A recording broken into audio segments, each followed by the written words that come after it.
شو من دەمە بزانم ینی بۆچی ئەوە ناچنە ناو حکوومەتەوە چاکی بکەم بۆ بڕیاری و پۆسۆم بوونتانداوە بەڵام بەر لەوە ینی وەکو جوڵانەوەیەک وەکو هێزێکی سیاسی وەکو حزب دەتانەوێت چی بکەن چۆن دەستکاری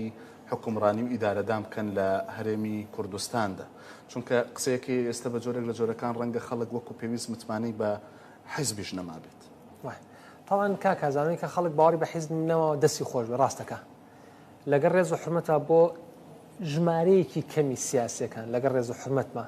بەشی زۆری هەر سیاسەکان خەڵکانێکی درۆزن و ساختەچی و بەرژەوەند خواز بوون. ئەم جۆرە خەڵکانە وایان کردووە کە سیاستشان ناشرین کردووە وایان کردووە کە خەڵک بڕوای بە هیچ شتێ نەمێنێ و ئەم سیاسانە هەر ڕۆژە لەسەر پەتێک دیاریەکەن هەر ڕۆژە و خەریکی بەرژەوەندیی خوانن سیاست بەکاردێن بۆ پارە پەیداکردن وەکو دوکانێکی بچووکی سیاسی سەیریەکەن وەکو بزنسێک بازرگانێکی زۆر ناشرین سەیری سیاستەکەن هەر بۆیە خەڵک باوەڕیان پێ ناکات یاخوا خۆزگە ئەمان سیاستیشیان وەکو بزنسێکی جوان و بازرگانێکی جوانی پاک سیر بکرد ئاسوودێکیان هەبووە بۆ خەڵکو بە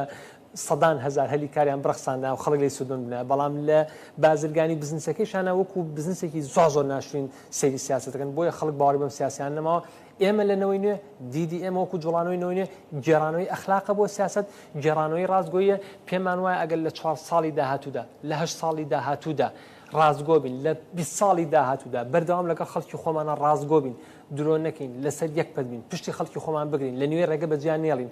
سیاست وەکو بازرگانی وەکو پارە پیاکردن سیر نەکەین دڵنیا بەوا لە خەڵک دەکەین ئینشەڵڵا پشت بەخوای گەورە کە